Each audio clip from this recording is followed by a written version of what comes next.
بسم اللہ الرحمن الرحیم۔ السلام علیکم اسٹوڈنٹس، آپ کو باکمالی اردو چینل پر خوش آمدید۔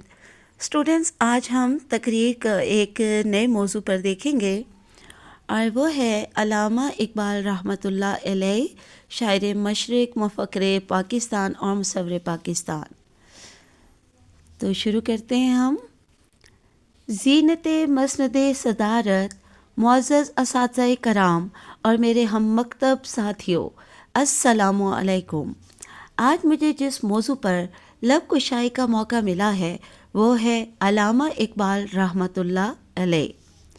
مت سہل ہمیں جانو، پھرتا ہے فلک برسوں، تب خاک کے پردے سے انسان نکلتے ہیں۔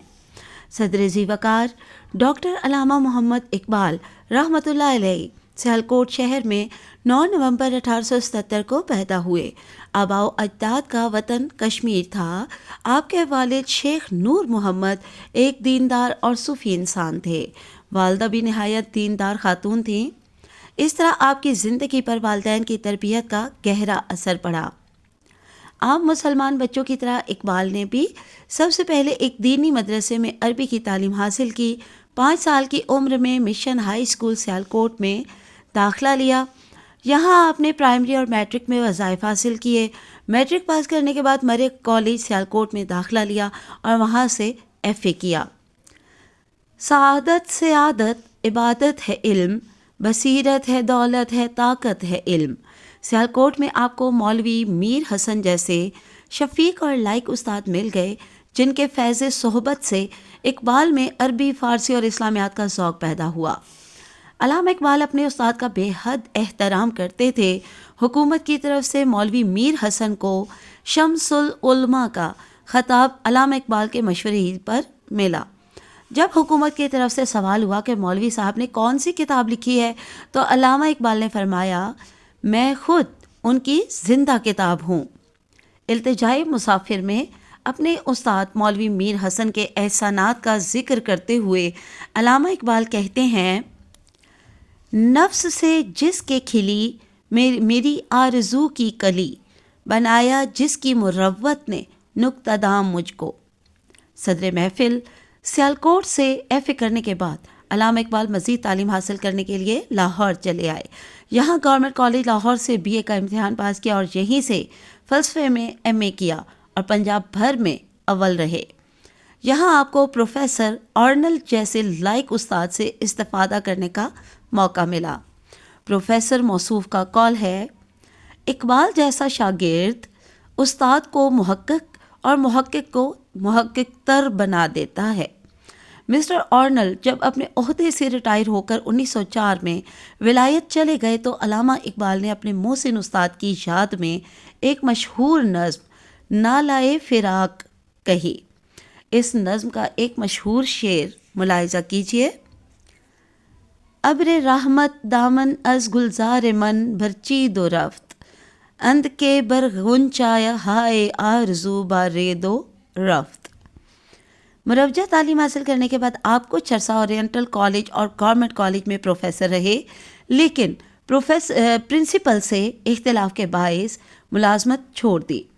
اس میں بھی قدرت کی مصلحت تھی۔ اگر آپ یہ ملازمت نہ چھوڑتے تو پھر علامہ اقبال نہ بن پاتے۔ کثرت مطالعہ سے آپ کے دل میں علمی تحقیق کا جذبہ پیدا ہو چکا تھا۔ اسی جذبے کے تحت آپ 1905 میں اعلیٰ تعلیم کے لیے یورپ روانہ ہوئے۔ یہاں آپ نے 3 سال قیام کیا، انگلستان سے بیرسٹری اور جرمنی سے PhD کی ڈگری حاصل کی۔ اسی زمانے میں آپ نے اسلام کے موضوع پر 6 لیکچر دیے جو بے حد مقبول ہوئے۔ یورپ کا یہ سفر آپ کے لیے بے حد مفید ثابت ہوا۔ جناب عالی، مغربی تہذیب جن روایات، رجحانات اور نظریات کو اپنا کر روحانی اور اخلاقی زوال کا شکار ہو رہی تھی، وہ ان کی دور رس نگاہوں سے پوشیدہ نہ رہ سکے۔ انہوں نے اپنی حکمت سے اس بات کا مشاہدہ کر لیا کہ یہ تہذیب سراسر مصنوعی اور غیر حقیقی ہے۔ یہ کھوکھلی تہذیب جلد ہی اپنا وقار کھو بیٹھے گی۔ یہ انسانیت کے لیے تباہ کن ہے، اور یہ کہ انسانیت کی نجات اسلام پر عمل کرنے ہی میں مضمر ہے۔ خیرہ نہ کر سکا مجھے جلوائے دانش فرنگ، سرما ہے میری آنکھ کا خاک مدینہ و نجف۔ شیخ عبد القادر نے بانگ درا کے دیباچے میں لکھا، کسے خبر تھی کہ غالب مرحوم کے بعد ہندوستان میں پھر کوئی ایسا شخص پیدا ہوگا جو اردو شاعری کے جسم میں ایک نئی روح پھونک دے گا، اور جس کی بدولت غالب کا بے نظیر تخیل اور نرالا انداز بیان پھر وجود میں آئے گا۔ علامہ اقبال 1933 میں والی افغانستان نادر شاہ کی دعوت پر افغانستان گئے۔ ان کے ہمراہ سید سلیمان ندوی اور سر راس مسعود جو کہ سر سید احمد خاں کے پوتے تھے، اسی دورے کے دوران انہوں نے نامور فاتح سلطان محمود غزنوی اور حکیم سنائی کے مزار پر حاضری دی۔ اللہ تعالیٰ قرآن مجید میں فرماتا ہے، زمین کی سیر کرو، قوموں کے انجام پر نظر ڈالو تاکہ تمہیں نصیحت و عبرت حاصل ہو۔ 1930 میں علامہ اقبال رحمۃ اللہ علیہ نے مسلم لیگ کے سالانہ اجلاس منعقدہ الہ آباد کی صدارت کی اور اپنا تاریخی خطبہ دیا۔ انہوں نے کہا، ہندوستان کی سیاسی زندگی نے ایک نہایت نازک صورت اختیار کر لی ہے۔ اسلام پر ابتلاء و آزمائش کا ایسا کڑا وقت کبھی نہیں آیا جیسا کہ آج درپیش ہے۔ مسلمانوں کا یہ مطالبہ کہ ہندوستان میں ایک اسلامی ریاست قائم کی جائے بالکل حق بجانب ہے۔ میری خواہش ہے کہ پنجاب، سندھ، سرحد اور بلوچستان کو ملا کر ایک ریاست بنا دی جائے۔ اگر ہم یہ چاہتے ہیں کہ اسلام بحیثیت ایک تمدنی قوت کے زندہ رہے تو اس کے لیے ضروری ہے کہ وہ ایک مخصوص علاقے میں اپنی مرکزیت قائم کرے۔ میں صرف ہندوستان اور اسلام کی فلاح و بہبود کے خیال سے ایک منظم اسلامی ریاست کا مطالبہ کر رہا ہوں۔ اسی لیے آپ کو مفکر پاکستان کہا جاتا ہے۔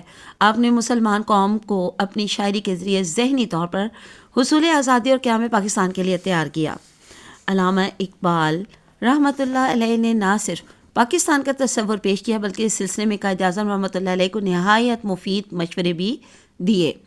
جب قائد اعظم رحمۃ اللہ علیہ برطانیہ میں مقیم تھے تو علامہ اقبال رحمۃ اللہ علیہ نے انہیں لکھا، اس وقت مسلمان بڑے نازک دور سے گزر رہے ہیں اور آپ ہی ان کی صحیح رہنمائی کر سکتے ہیں، اور یہ کہ مسلمانوں کو اپنا الگ وطن حاصل کر لینا چاہیے اور جہاں وہ اسلامی شریعت کے مطابق اپنے مسائل حل کر سکیں۔ علامہ اقبال رحمۃ اللہ علیہ عام قسم کے شاعر نہ تھے، انہوں نے شاعری کو اپنے عظیم مقصد اور پیغام کا ذریعہ بنایا۔ ان کی شاعری عالمگیر اور آفاقی تھی۔ اسی شاعری نے مسلمانوں میں زندگی کی ایک نئی لہر دوڑا دی اور ان میں بے پناہ جوش و ولولہ پیدا کیا۔ انہوں نے مسلمانوں کو خواب غفلت سے بیدار کیا، ان میں آزادی اور حریت کا جذبہ پیدا کیا۔ انہوں نے مسلمانوں کو احساس دلایا کہ وہ اپنا کھویا ہوا مقام پھر سے حاصل کر لیں، غلامی کی زنجیریں توڑ ڈالیں اور یقین محکم، عمل پیہم اور اتحاد سے کام لے کر عظمت رفتہ حاصل کر لیں۔ یقین محکم، عمل پیہم، محبت فاتح عالم، جہاد زندگانی میں ہیں یہ مردوں کی شمشیریں۔ صدر عالی مقام علامہ اقبال رحمۃ اللہ علیہ کے اردو مجموعوں کی تعداد 4 ہے: بانگ درا، بال جبریل، ضرب کلیم اور ارمغان حجاز، جبکہ فارسی کلام اسرار خودی، رموز بے خودی، پیام مشرق، زبور عجم، جاوید نامہ، پس چہ باید کرد ما مسافر پر مشتمل ہے۔ ارمغان حجاز میں کچھ کلام فارسی زبان میں بھی ہے۔ معاشیات کے موضوع پر بھی ان کی ایک کتاب الاقتصاد کے نام سے مشہور ہے۔